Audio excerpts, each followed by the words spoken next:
Good morning.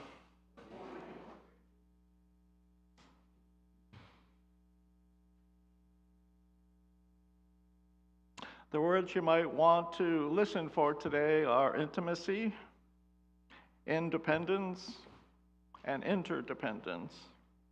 And the word trust might sneak its way in through there too. What do you think of when you hear the word intimacy? What images appear in your mind? For some of us, a mother holding a baby in her arms or nursing that baby is an image that most poignantly captures what we mean when we use that word, intimacy. For some, it might be a grandmother reaching down to pull a toddler up and into her arms. Some will think of lovers, their bodies bare, their limbs entwined. An image of friends sitting around a campfire on a night in the early fall, telling stories, captures a kind of intimacy that we can cherish. We tend to associate intimacy more with women than with men, I think. In any event, a vision of intimacy includes a sense of trust. And trust in a relationship can be a difficult thing to form and cause quite a devastating consequence if it's broken. If you try to imagine a scenario where you are feeling an intimate connection with someone you don't trust, you begin to get quite uncomfortable very quickly. The nexus of intimacy and distrust creates the atmosphere for every horror movie you've ever seen. What do you think of when you hear the word independence? You might think of freedom, of patriotism. You might think of broad shoulders, well-developed muscles, and a well-conditioned body that strikes out on his own into dangerous country without being too much troubled by doubts. If you're a teenager, you might envision it as the perfect situation in life when you're free to make your own decisions without the supervision of your parents, which, let's face it, has begun to feel suffocating for too long now. We don't often think of independence and intimacy as having anything in common, yet both qualities are appealing, and we know that if we are to be well-adjusted human beings, well-adjusted to the demands of society, and well-adjusted towards the competing elements in our own psyches, we need to find a way to harmonize these potentially dissonant factors. Or do we? A while back, I read a book that addressed this subject. It was called The Art of Happiness. It's 25 years old now. It was the result of conversations, a series of conversations over a period of months between a spiritual leader in the Buddhist tradition, who is referred to as His Holiness the Dalai Lama, and Howard Cutler, a psychiatrist who received his training in the United States, specifically at the University of Arizona. This book explores the tension between the viewpoint of Western psychology and the Eastern views and psychology of Buddhism, embedded in a 2,500-year-old tradition. The questions that Dr. Cutler asks comes from a true desire to understand rather than to defend a particular set of beliefs and practices. At the same time, they come from an individual whose training has taught him to think in a certain way and whose profession encourages him to prescribe certain methods of treatment that are in some ways programmatic. One of the perils inherent in a life that holds independence as a high value is the danger of loneliness. It's all right to hold on to a certain degree of autonomy as a virtue, something that allows us to move about freely and make our own choices. But a life with too much autonomy might be a life in which we fail to relate in a meaningful way with others. We may see others as unnecessary or as an impediment to our freedom. The old stereotype of a man avoiding marriage so that he doesn't feel trapped by responsibilities illustrates this tendency. And the ritual of the bachelor party, as allowing one last fling as a free man before being trapped by marriage, illustrates it in all its dimensions and in full color. One of the questions I invite you to consider today is whether you can retain your autonomy, man or woman, and still enjoy the benefit of intimate relations with others.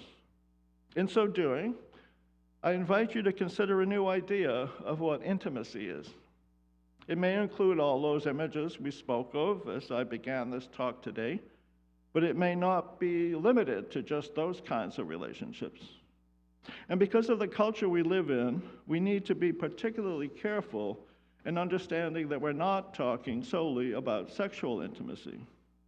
Among the vows taken by Tenzin Gyatso before he was declared the 14th Dalai Lama was a vow of sexual abstinence.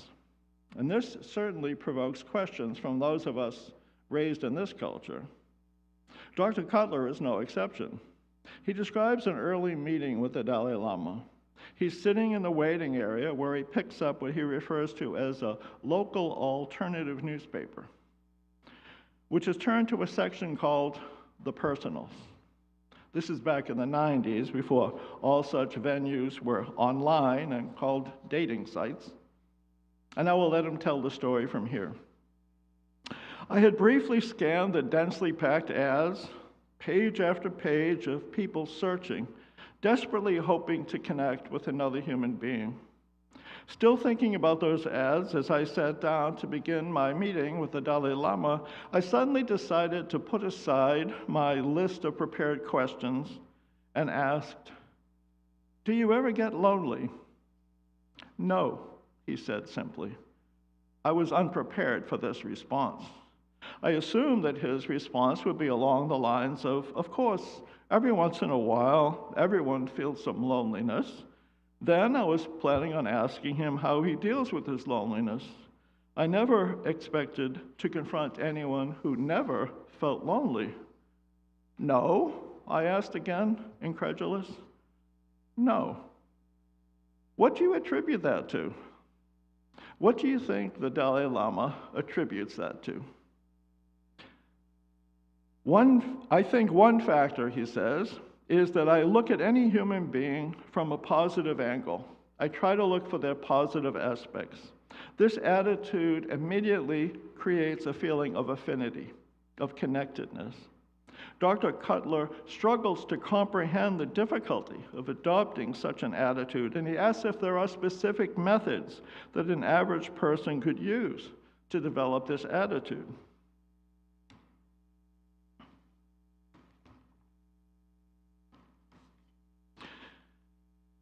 The Dalai Lama says, "My basic belief is that you first need to realize the usefulness of compassion. That's the key factor. Once you accept the fact that compassion is not something childish or sentimental, once you realize that compassion is something that's really worthwhile, realize its deeper value, then you immediately develop an attraction to it, a willingness to cultivate it.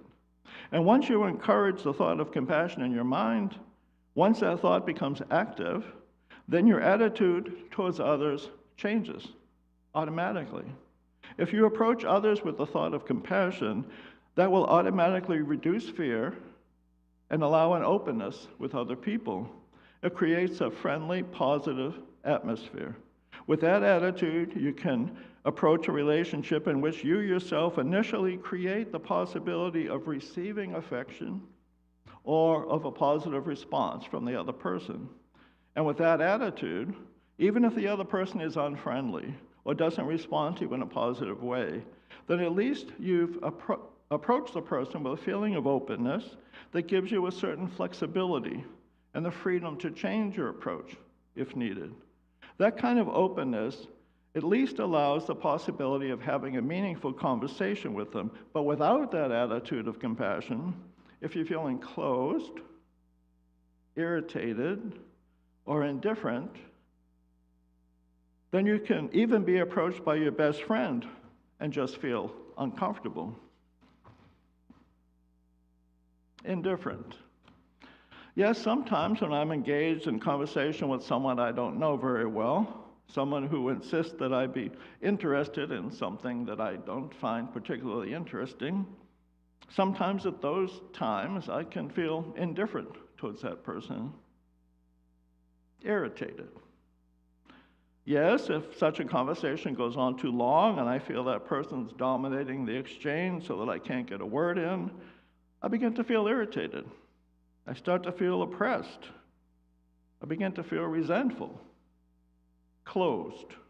Well, that's easy. As soon as a salesperson begins to make his pitch and I can sense in the rapidity of the speech that this is going to be a one-sided affair in which the only satisfying outcome for the other person is that I agree to do something I might not be very interested in, I can sense myself becoming closed as a clam.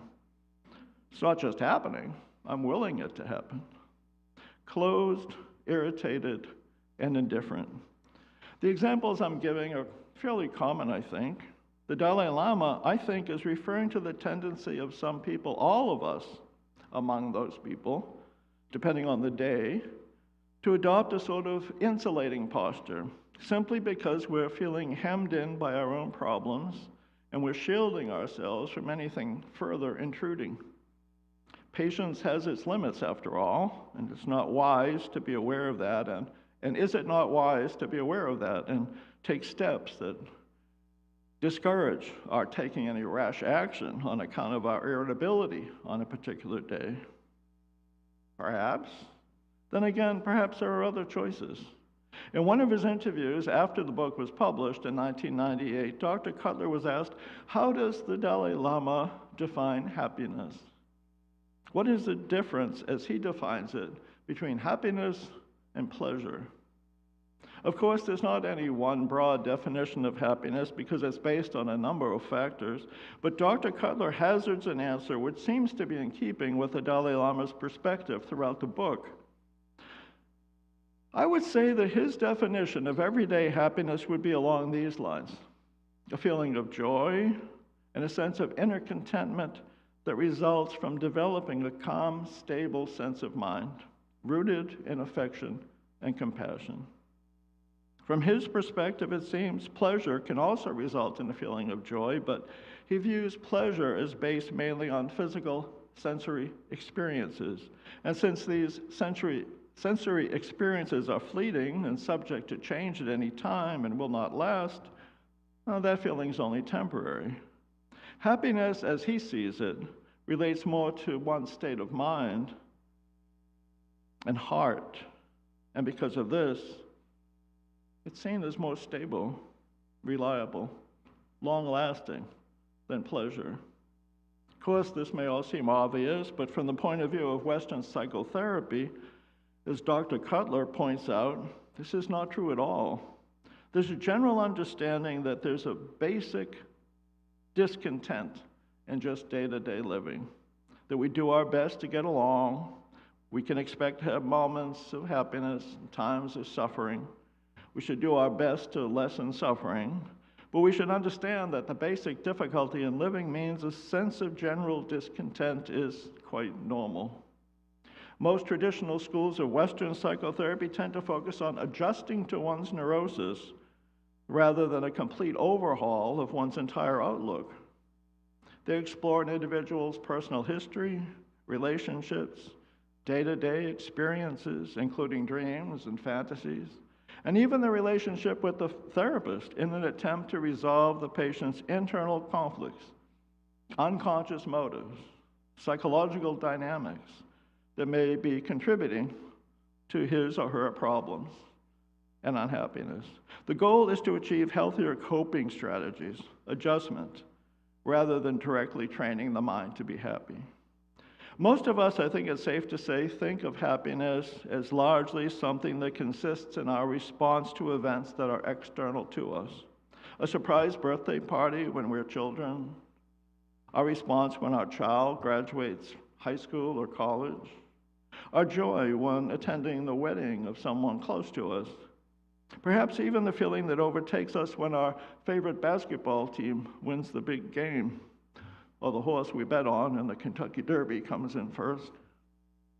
Is happiness not a matter outside of our interior control? It was a question that was posed to Howard Cutler by an interview. Is attaining happiness a reasonable goal? Yes. Since achieving this kind of happiness depends on systematically training and developing one's mind and one's heart, and each one of us has a mind and heart, that means that even at this very moment, every one of us has all the raw material we need to achieve complete happiness. The Dalai Lama's personal approach to overcoming obstacles and dealing with suffering, whether he was describing personal or global problems, has involved a systematic effort sustained over many years to cultivate certain mental attitudes and gain insight into the nature of existence. His overall approach to achieving happiness involves working on overcoming negative states of mind such as anger, hatred, greed, and cultivating positive states of mind such as kindness and compassion, as we heard in the story from Kelly this morning. He has personally found that by making a consistent effort in this manner over many years, he's noticed a gradual change in the state of his mind. He mentioned that when he was young, he had somewhat of a temper, but gradually he became less troubled by anger, and now it has more impact on his deeper mind than ripples on the surface of the ocean. When I speak of intimacy today, I'm not speaking of physical intimacy, much less sexual intimacy, and I'm not speaking of emotional intimacy either, that warm feeling that comes over you when you see a friend for the first time in years, or just feel that emotional connection with someone that happens spontaneously. No, today I'm talking about spiritual intimacy. This is less a feeling of warmth than it is of acceptance. And sometimes it's a hard-won acceptance. We will not like everyone that we come in contact with. We won't even like everyone in our extended family, probably. There are times, I'm sure, whether you wonder you like members of your family of origin. We won't, as a natural matter of course, like everyone we work with. And we might not even have spontaneously warm feelings toward everyone who attends the same church as we do. So it may be a challenge to achieve spiritual intimacy, but I think it's worth the effort. The Dalai Lama can be quite precise in his analysis of this kind of situation and quite precise in his explanation of how it works. Like Karen Armstrong, the author of 12 Steps to a Compassionate Life, he believes that it all comes down to compassion. And like her, he does not believe that it's a warm feeling or a sense of pity for others. Compassion demands a certain amount of imaginative work, the work of imagining yourself in the life situation of the other person. It involves what he calls training the mind for happiness. In the analytic mode that the Dalai Lama often favors, it can be put this way: the discipline of gradually replacing our negative conditioning corresponding to our present nerve cell patterns with positive conditioning forming new neural circuits. The idea of training the mind for happiness becomes a very real possibility. The Dalai Lama is very interested in science, and he sees that there's a scientific analog to our behavior. And as our behavior changes, the neural networks in our brain change, and over time, that means we respond differently to challenging situations. We need to learn spiritual intimacy because we need to rely on one another, because this is a world of interdependence. If we are to meet the challenges that face us, we who participate in a shared humanity, challenges such as the very real dangers caused by climate change, we need to learn interdependence. So we need to understand what spiritual intimacy is. We need to learn to trust. We need to practice changing thought patterns and emotional reactions that are destructive. We need to practice cultivating positive states of mind. And we need to do it because we understand that it will result in our happiness. It's not customary for a Unitarian Universalist minister to challenge the members of his church's congregation, but I think it's well within the parameters of Unitarian Universalist practice for me to ask us to challenge ourselves. Here are the 3 challenges I suggest that we take on. First, if there's someone in the church who you find difficult, whose manner and ways are foreign to your own, someone whose behavior makes you feel a little bit uncomfortable, perhaps, challenge yourself to be aware that your negative feelings that you experience at those meetings are not leading to your happiness. Attempt to cultivate a positive viewpoint by imagining yourself in his or her shoes. Second, do the same with a family member. It might help if you envision that family member right here and right now. And third, do the same with someone outside of the family and outside of the church, but someone you interact with regularly. Maybe a colleague at work, maybe your boss, maybe a troublesome neighbor. Of course, all I've said this morning is no more than a sketchy outline of what you can learn and how you can move to a life with more happiness in it. There are no magic pills, but there are steps we can all take. One step is to become more familiar with the techniques mentioned here today in retraining one's mind. One way to do that is to spend time with this book, The Art of Happiness, subtitled A Handbook for Living, by His Holiness the Dalai Lama and Howard Cutler, MD. It's one of a series of books, a series which also includes The Art of Happiness at Work and The Art of Happiness in a Troubled World. If enough folks are interested, maybe we can form a lay-led study group aimed at increasing our awareness of our interdependence through practices which develop trust in spiritual intimacy. What we are talking about is the nature of reality in a society. We can learn about it only by slowing down and looking at things carefully. Those things include our own thoughts and feelings. Welcome to the present moment. Welcome to living in the 21st century.